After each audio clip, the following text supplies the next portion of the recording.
Hello, K-Squid listeners. It's every other Sunday again, and you're listening to Sustainability Now, a bi-weekly K-Squid radio show focused on environment, sustainability, and social justice in the Monterey Bay region, California, and the world.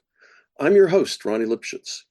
My guest today is Dr. Sunaura Taylor, Assistant Professor in the Department of Environmental Science, Policy, and Management at the University of California, Berkeley.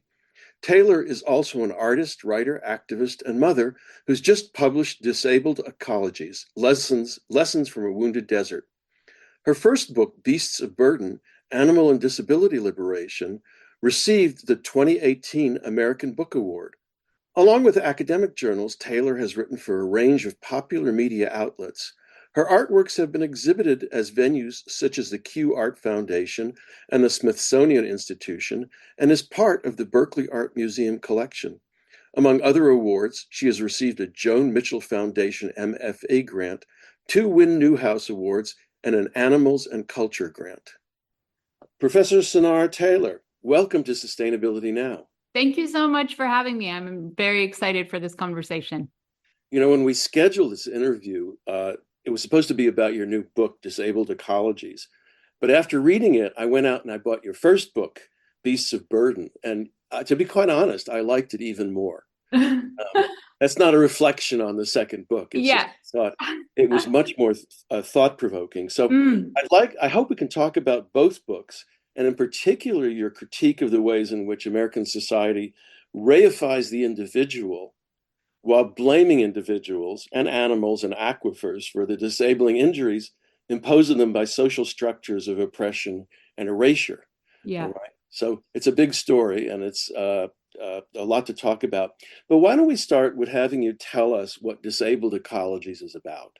Absolutely. And firstly, I just have to say that's a wonderful compliment that you would go out and get the first book. And that book I often feel like is a little bit more, people either tend to really be drawn to it and really interested in it, or they're just absolutely the opposite, because it's a book that's bringing together disability studies and animal rights. So kind of controversial. But for this book, in any case, this is a book that does 2 things. So Disabled Ecologies at once is a philosophical kind of reflection on the relationship between injury to human beings and injury to nature. My hope is to kind of offer a language to be able to address that relationship, the inseparability between harm to the natural world and harm to human beings. And I do that specifically through the lens of critical disability studies or disability activism.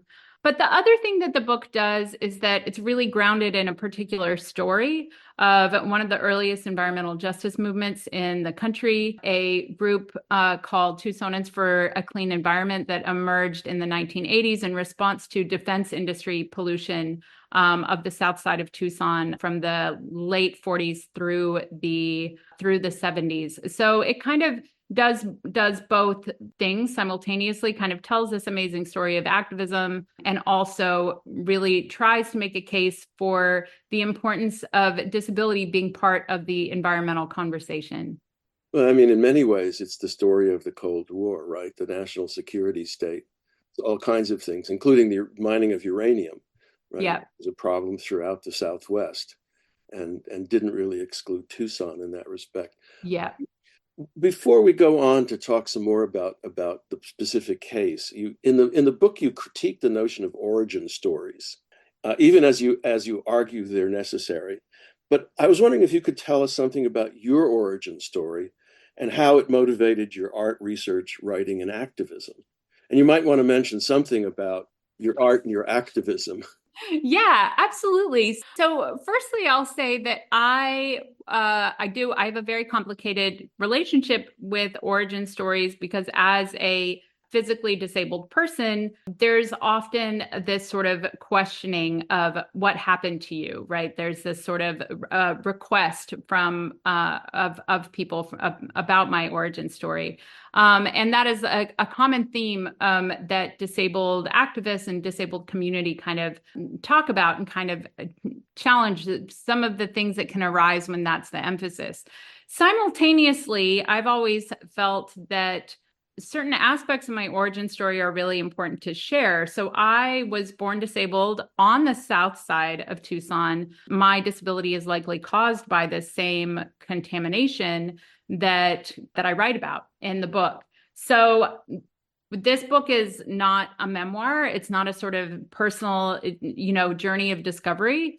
But that origin story, having that origin story gave me an understanding of two of the concepts that are ultimately what this book is about. So it shaped my understanding of disability. I had an understanding from, the time I was a little kid that disability is not just my own individual medical problem, but is a political issue, that disability can be caused by systems of violence and exploitation and extraction from war and from pollution.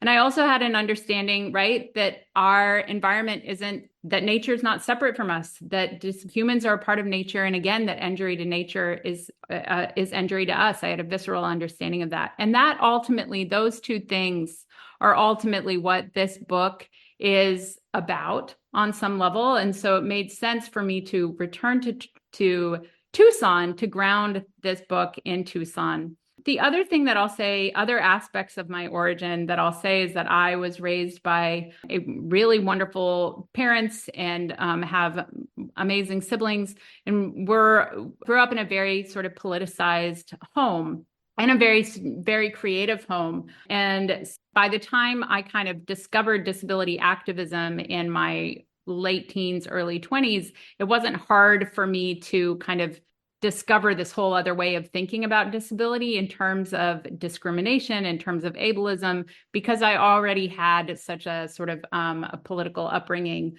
And also, the other sort of relevant aspect of that is that animals and nature were never sort of outside of our political frame, that we were, my siblings and I were, identified as animal activists early on. So I've also always been drawn to thinking about what disability can teach us about animals and our relationship to the more than human world, not only animals, but animals and our broader ecologies and ecosystems. What disability studies can teach us about our relationship to the more than human world, how we think about the more than human world. Yeah, so I would say that, whether in my art practice, which I identified and was a working painter for many, many years throughout my 20s and early 30s, or through my books and research, those are the kinds of stories and ideas that continue to shape whatever it is, whatever project I'm working on. I'm assuming that the Disabled Ecologies is your PhD dissertation revised. Is that correct? It is. Yes, it has Uh, been 9 years in the making. It is as old as my child. I started with doing my qualifying exams when she was just a newborn. So yeah, it's been a long process. Something pretty remarkable about your book is that it positions you. You're not the center of the story per se, but it positions you and the story part of each other, right? I mean, we all have these histories. Mhm. We all have these origin stories. Some are more compelling than others. It's interesting to see that in a dissertation and then in a Yeah. revised dissertation. Yeah, and it was definitely on some levels it wasn't a hard decision for me to make, that I needed to include myself in the story, right? That it felt I think for me, I'm almost like, even though I am in the sciences, I have this sense that there is no objective place from which to write from, right? That actually almost the more objective thing you can do is to be very clear about what your positionality and experiences and viewpoints bring to the research that you're doing. And so I think in both, actually, in Beasts of Burden, my first book, and in Disabled Ecologies, I feel not only that like I could not actually write myself out of it, that actually wouldn't even be possible for me to do, but also that it's a responsibility I think I have when I'm also dealing with questions that are quite complicated and can be quite delicate. It feels like my responsibility to also include myself in that frame. So that's been partially why I have chosen to do that. Well, let's go to Tucson, okay, to Yeah. the injured landscape or the disabled ecology. What's its origin story? in more detail. Yeah, absolutely. Well, its origin story is dependent on who you ask, which is one, right? One of the great ways in which we can think about origin stories being politicized. So if you ask the EPA or the city of Tucson what the story is, it will always start in the late 1940s when various defense industries moved into Tucson. And lead among them was Hughes Aircraft Company, which was bought out by Raytheon in the 90s and is actually currently RTX. Hughes Aircraft moved in, I believe, in 1950, and pretty much immediately these defense industries started, dumping their waste, their chemicals, their airplane degreasers, their solvents, lead among them trichloroethylene or TCE, into the desert ground along desert fences and desert washes. This pollution eventually, of course, didn't actually take very long, moved through the desert washes onto Tohono O'odham Nation land, would eventually seep into the groundwater, where it was soon sucked up by neighborhood wells, by city wells. And then the community above drank this water, bathed in this water, and many people became sick. Many people died from various illnesses.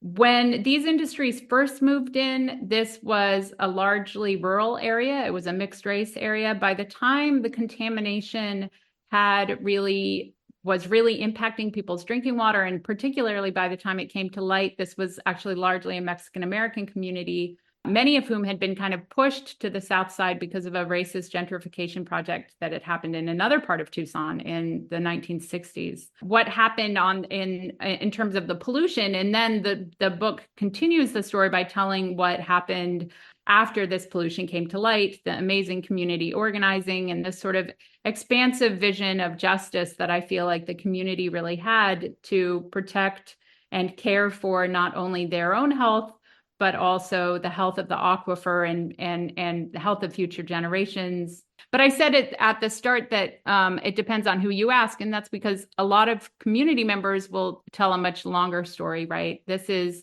a story of settler colonialism, of dispossession, right? Hughes Aircraft built its facility, literally like a mile away from the northwest or northeast corner, apologies, of part of the Tohono O'odham Nation reservation. This was also very close by to some of the earliest European settlements that happened in the area. So there's this long history in that region of just continuous dispossession and exploitation of land and water and people. That people also, see as a sort of a longer history to this. So those are some of the things that happened in Tucson, and I could keep going, but maybe I'll see what direction you want to take it in. You're listening to Sustainability Now. I'm Ronnie Lipschutz, your host, and my guest today is Professor Sunaura Taylor from UC Berkeley, who has just published Disabled Ecologies: Lessons from a Wounded Desert. She is, among other things, an artist, writer, activist, and mother. And we're just talking about basically her case study in Tucson, where she was born and where defense industries contaminated the aquifers, leading to many cases of injury in nearby communities. Aquifers are largely invisible, and people, I think, don't really know they live over them. Even people who have well water probably don't often say, where does this water come from? The other thing about aquifers is that, given the story, there's this injury at a distance kind of thing, right? The distance between where the problem is caused and where it manifests. And I don't know if you have any thoughts about that. Yeah. So the aquifer really became a central character, and I'm not exaggerating when I say that through this research, I really fell in love with the aquifer. And the book itself, I have this whole footnote system that I kind of analyze, that I describe as the underground of the book, or the aquifer of the book.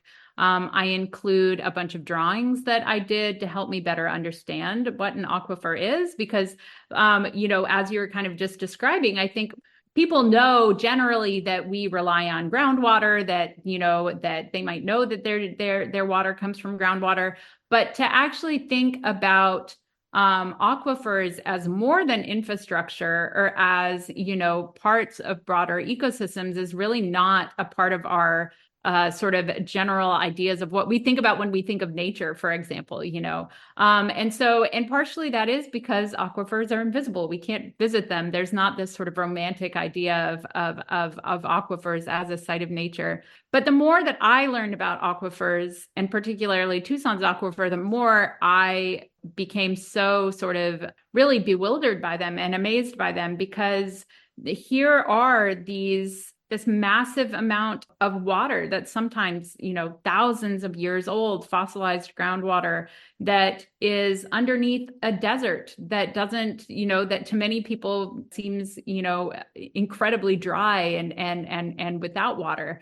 And there's all these entanglements that I find really fascinating. That groundwater is so inseparable from above ground water systems, from weather systems, from weather patterns. And so all of these kinds of broader entanglements are really important, because when we don't consider them, when we don't think about aquifers as ecosystems, then we also don't really understand how to best protect them, which is partially why, I don't have the exact numbers in front of me, but like a great deal of the numbers of the world's aquifer systems right now are at risk of depletion or otherwise are polluted and at risk, right? So the aquifer in Tucson, I think that this question that you're raising of distance is a really important one, right? Because it took, from the time the contaminants were dumped, it took many years for that pollution to travel through the groundwater, because groundwater moves at different rates depending on how porous and what kinds of sediments and rocks are make up the aquifer, right? So that can lead to all sorts of challenges when a community is then trying to seek justice, because there's always this historical narrative of like, well, that happened a long time ago. We didn't know better back then. Or those industries may not even exist anymore. Maybe they've been bought out by other industries.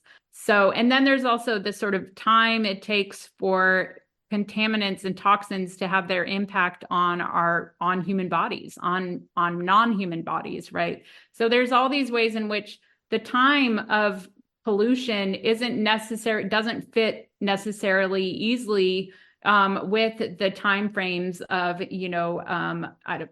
legal battles, for example. So those are just some of the ways that I have thought about aquifers throughout the book. But I do have this practice of I really wanted to get to know them, to understand what an aquifer is better. And so I have this drawing practice that's included in the book of kind of my different kind of changing understandings of aquifers.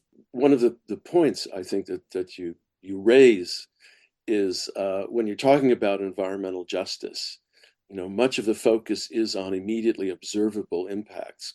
Communities that live next to landfills, right, or air pollution from point sources, or water pollution from point sources. It's visible, it's amenable to, ideally, to rapid action. And yet with something like the aquifer, and I think it's also true of the lung cancer cases from radiation, that the separation in space and time does mean that nobody notices it until later. And then the process of identifying what's going on is also subject to certain kinds of, restrictions or procedures, which I do want to also address in terms of particularly the Superfund and the EPA. You mentioned this point, we did not know any better in those days. Yeah. I mean, it's like, well, we used to enslave people. We didn't know any better in those days. Yeah. And I wonder if you could sort of spin out that whole idea. I mean, is it correct to say we didn't know any better in those days? Or is that a way of exculpating the past? Oh, definitely we did know better. And, it is such a sort of way of creating this narrative of innocence, of industry innocence, but also of progress, right? That we're becoming a more better stewards of the planet as we know better, which is also very clearly not what's going on in our current reality in terms of the state of our environments. I think if there's anything that we can learn from the moment that we are in, is that we have all the science we possibly need. These corporations, can constantly demand new science, new studies, but we know, right? So what is happening, and so at a certain point, it's no longer, as much as I deeply admire and support and love the young climate activists who say, trust the science. It's like we on some level that we all know to trust the science, and yet there can constantly be this demand for more science. And so this was part of the problem even back in the 40s, right? There's this narrative of innocence, that we didn't know better back then. But actually, if you look at what the sort of general knowledge was of specific contaminants of trichloroethylene, we could even look at, but also just of how pollution moved in groundwater, of the impacts of chemical waste on drinking water, on communities.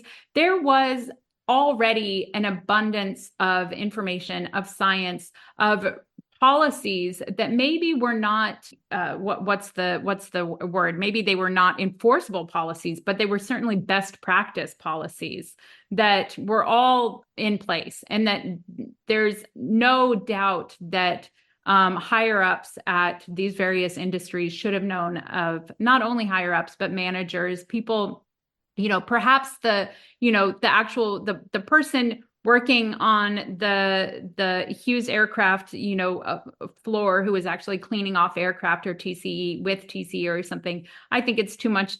They may not have known, right? But certainly the managers, the higher ups, should have had a sense and did have a lot of documentation. And so one of my chapters really documents a lot of this about, of what was kind of commonly known, should have been best practice. And so this whole narrative then is continuously repeated, but it's really not true, right? So one of the questions that I ask in the book is, individuals who are in communities that are experiencing injury, that are experiencing sickness, they're constantly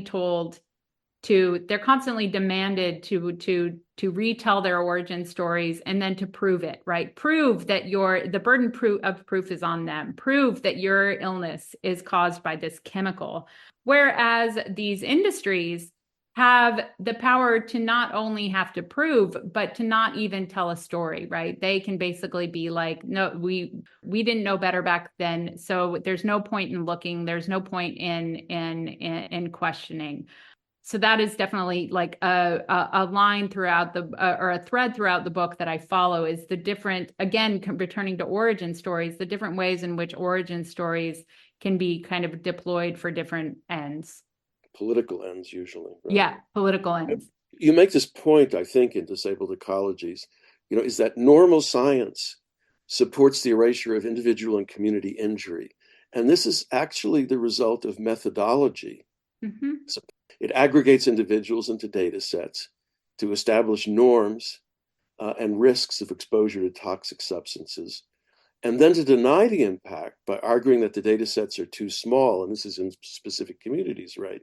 Yep. That individual effects can't be attributed to exposures because there's no clear sort of causal link. And I mean, this has to do with the method, the analytical method, right? Which is the gold standard in science. And how does that work exactly? What arguments do you make about that?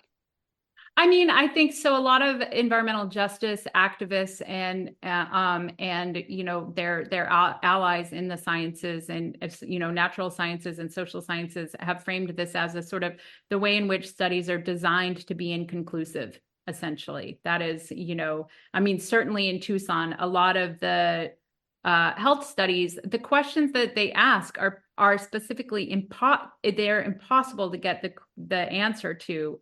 That okay, so a few examples. For example, trichloroethylene was one of many different kinds of chemicals, especially in the early years when it would have been really impacting people, right? And yet all of the studies that were being done were saying, well, we can't specifically link your illness to trichloroethylene, right? There has to be this one-to-one ratio.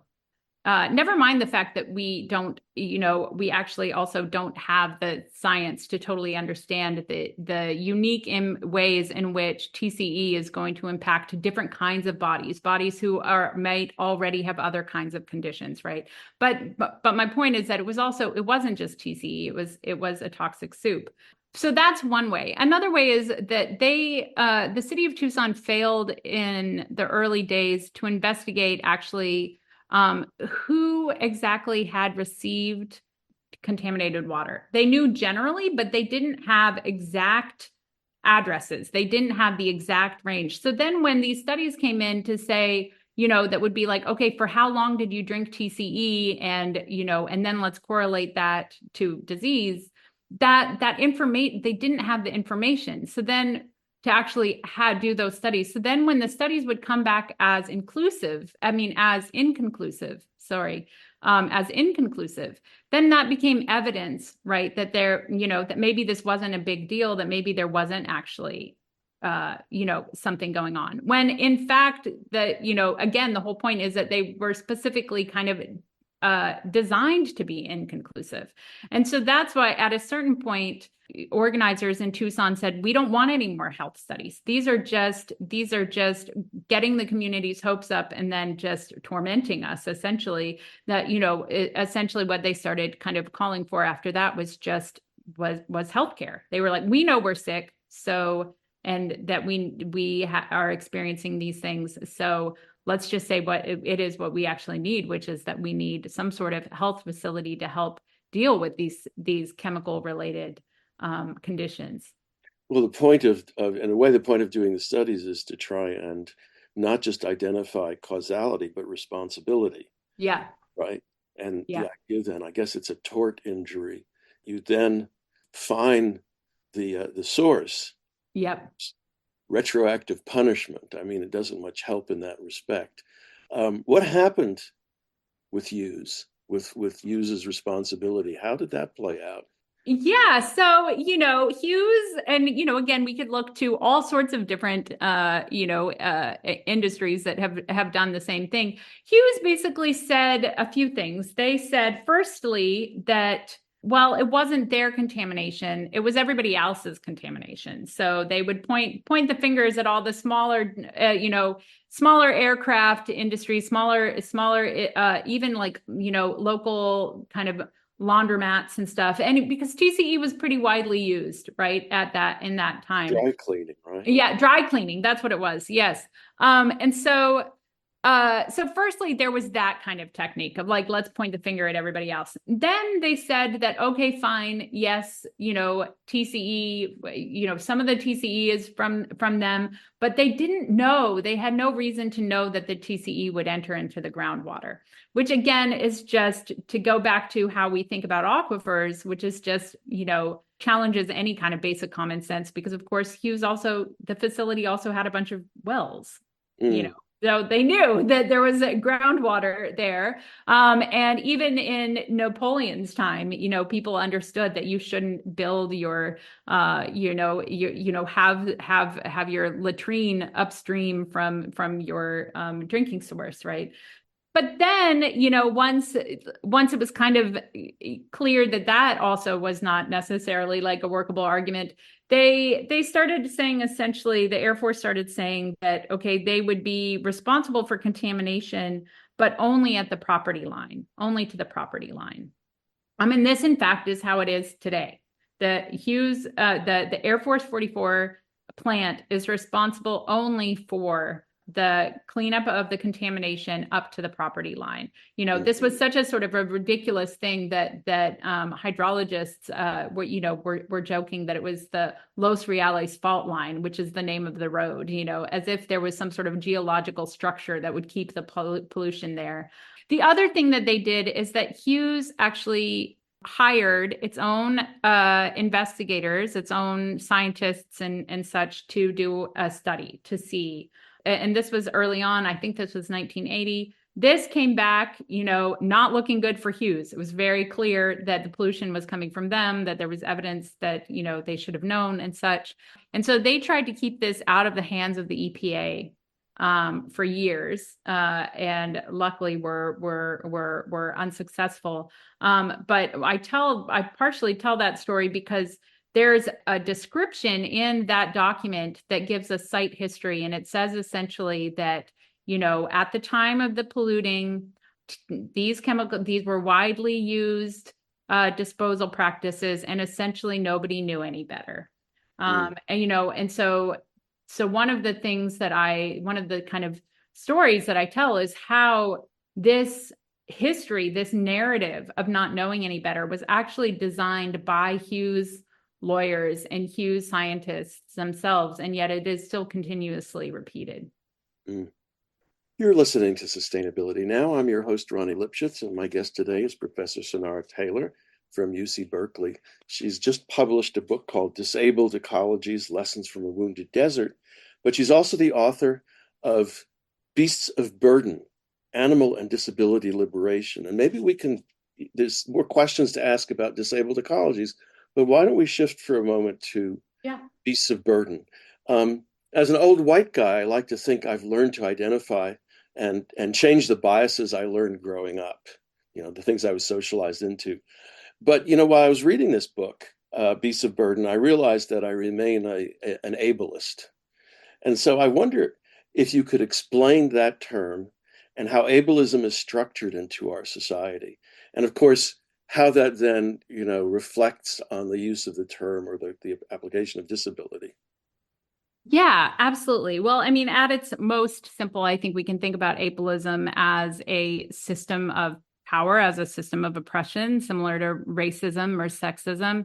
It's the way in which a certain kind of privileging of some bodies, of bodies understood as or perceived as able-bodied that the privileging of those bodies is sort of invisibilized, right? Depoliticized. And then the devaluing of bodies associated with dependency, with vulnerability, with needing care, with needing help are systemically and structurally sort of left out, devalued, and certain kinds of narratives are, continuously told about those conditions, about being dependent or about being vulnerable. Or so I think that is part of it, right? Is that ableism is a structuring force in our world. If we think about,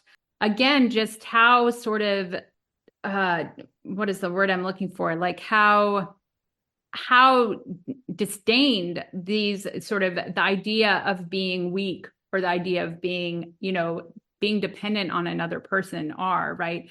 And the way in which we celebrate these ideas of being independent, of being efficient, of being productive, right? Those are these, and I know I'm being kind of broad here, but those are kind of examples of just the way that ableism kind of structures our ideas of what it means to live a good and meaningful life, right?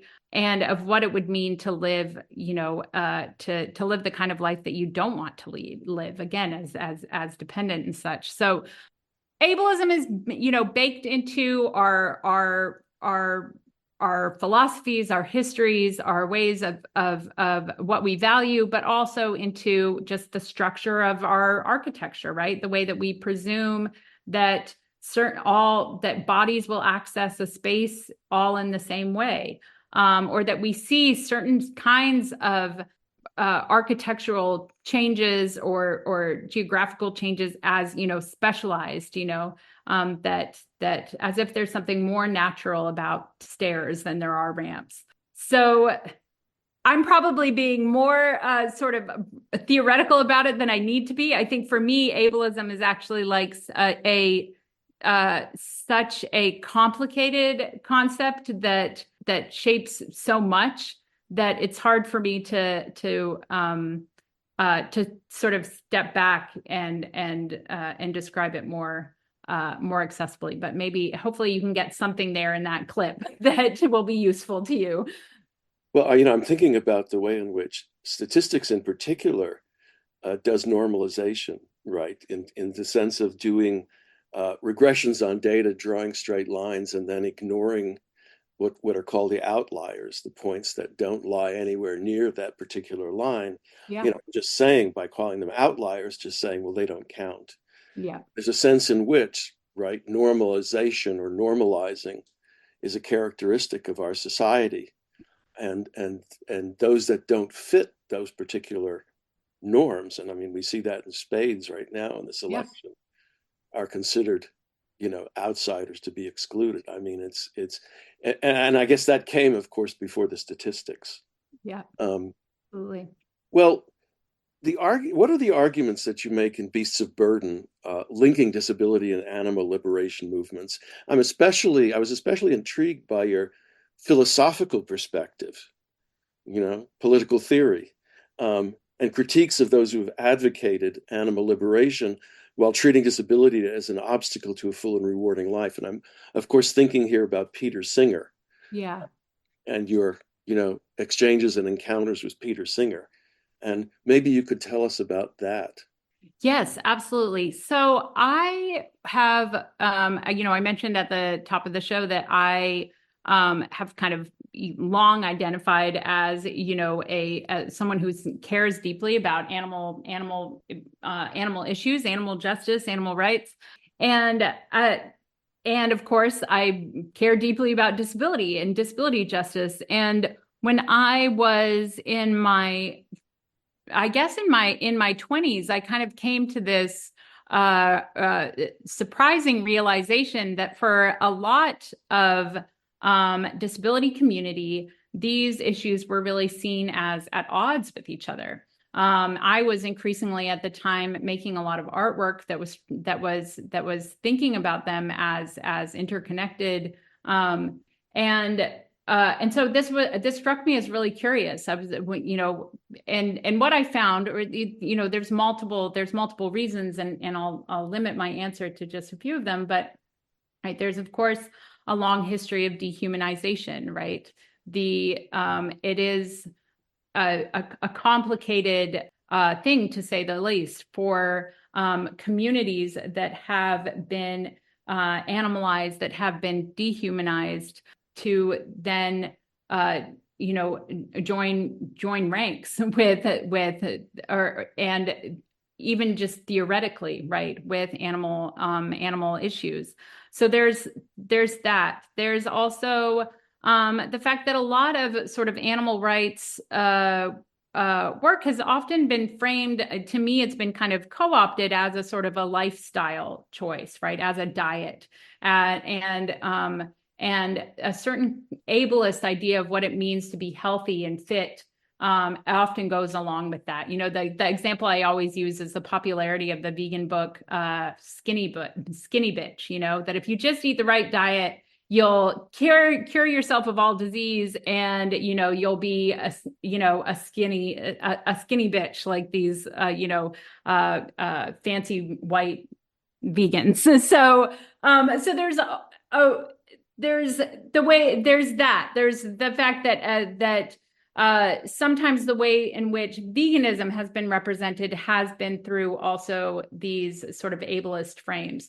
But then there's also this complicated legacy of philosopher Peter Singer, who many of your listeners might know as a pretty controversial utilitarian philosopher who wrote he's often kind of called the father of animal rights. He wrote I believe it was in 1975 is the publication date.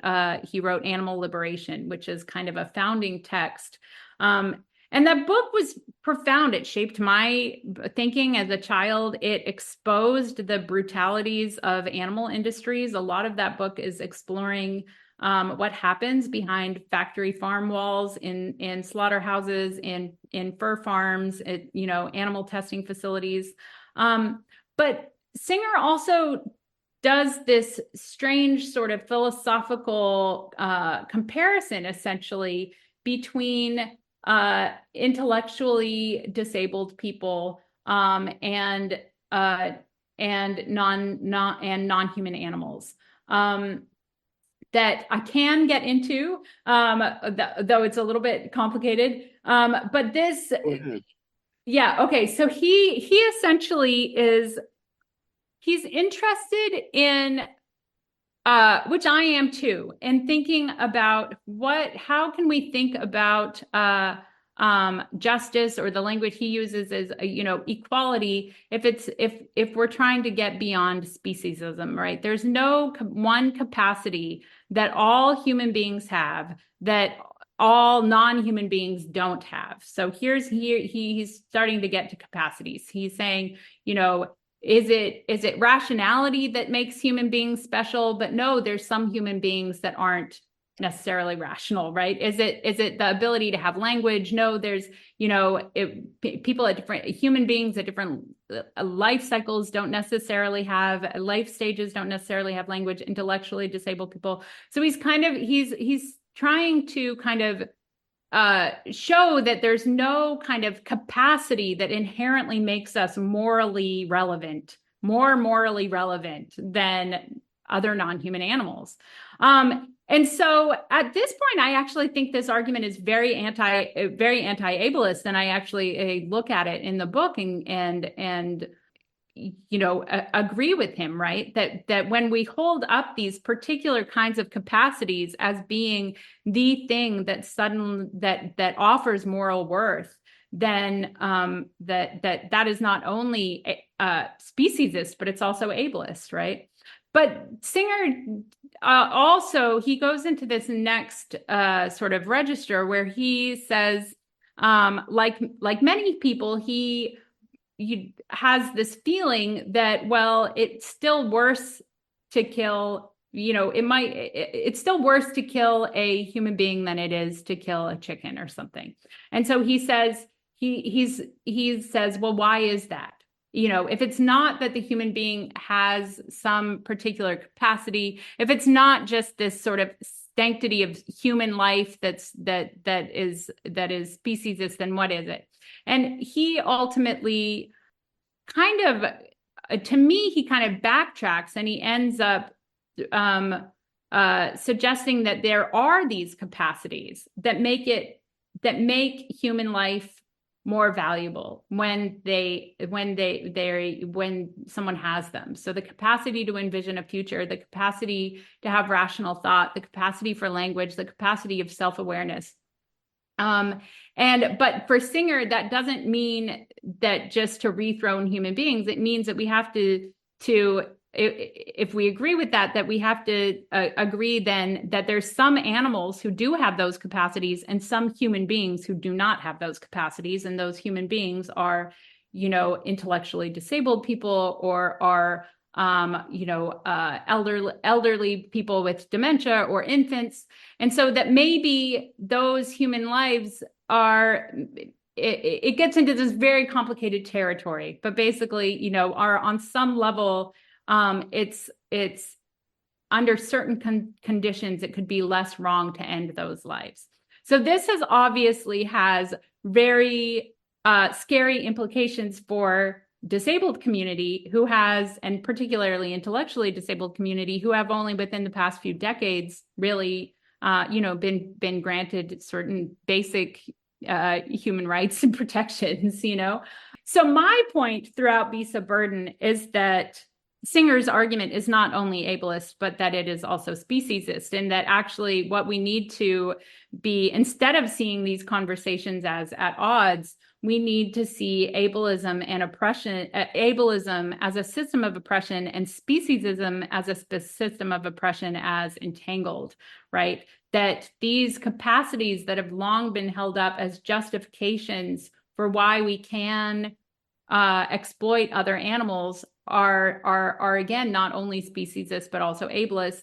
And I'll just add here that I think, you know, to get back to science, right? Our science is kind of in terms of animal behavior, animal cognition is increasingly catching up with, you know, what many of us have kind of intuited for all along, that there's a whole variety of different kinds of intelligences, that there's a whole very vast, amazing world of animal emotion, that animals of all kinds can use tools, have language, mourn their dead, you know, all these different things constantly. And yet, so I could see how some people could, you know, could say, well, yes, no, those kinds of capacities, you know, we no longer make the case that we can exploit animals because they're dumb and they don't have language. But the fact is that those arguments are part of the argument, that part of the philosophical structure that has shaped the very systems of animal exploitation, animal use, that, you know, structure our relationship with animals now, right? They are built into the legacy of these things. So that's one way. And then I'll add really, you know, I'll try to add really quickly that the other kind of relationship that I follow between disability and animals is more material. So actually the sort of more political economy aspect of it, the fact that animal industries of all sorts, and you know, it's the most clear example is in the animals, you know, big meat and dairy, the animals that we exploit for food. But these animals are specifically manufactured to be disabled. That is essentially what makes them profitable. What makes them this disablement is what makes them objects for the market. And so that kind of just material reality of disablement of the animals that we exploit, whether we're exploiting them for zoos, whether we're exploiting them for meat, or for various other industries, there's always this inherent disablement that is part of what turns animals into consumable, you know, profitable commodities. You're listening to Sustainability Now. I'm Ronnie Lipschutz. My guest today is Professor Sunaura Taylor from UC Berkeley. We've just been talking about her book, Beasts of Burden, and the whole issue of animal liberation. But we only have a few minutes left, so let me ask you a somewhat different question. So one of the contradictions you identify in the Superfund legislation, and you mentioned this actually, is that EPA and state agencies treat disabled ecologies but deliberately exclude those who have been injured by the toxic chemicals responsible for both disabled ecologies and individuals. And so individual and community health are the responsibility of underfunded health agencies and overburdened clinics who have neither the interest or expertise to address these kinds of injuries. So since you're now, I'm getting to the nub of the question, since you're now a professor at Berkeley, I'm sure you're often asked by students about what are we to do? Are there ways to take advantage of these unrecognized entanglements to make care available to both injured people and injured ecologies? What do you tell them? Yes. Okay. So maybe I'll just say really, you know, I think returning to how we started the show, the sort of political thrust, or one of the political thrusts behind this book, is to try to untangle different ways that we can begin to start identifying how we can, through our policy or through our laws, through our mutual care networks, whatever it is, how we can begin identifying the need to think about you know, human injury and injury to water, injury to air, injury to other animals together, and not to see them as separate. that said, I am not, and my students are well aware of this because I repeat it to them. I am not a scientist. I'm not a natural scientist. I am not a policy a policy buff. So I think my role, as I see it right now, as someone who's kind of as a disability studies scholar, as a more humanities leaning social scientist who's landed in this science department, I feel like one of the roles that I can have is to provide a space where the tools of disability studies, the tools of disability activism can be taken up by my brilliant, wonderful students who are studying the ins and outs of policy and the ins and outs of, whether it be river science or forest fires or climate adaptation, and to take that disability studies framework and disability activism into these fields.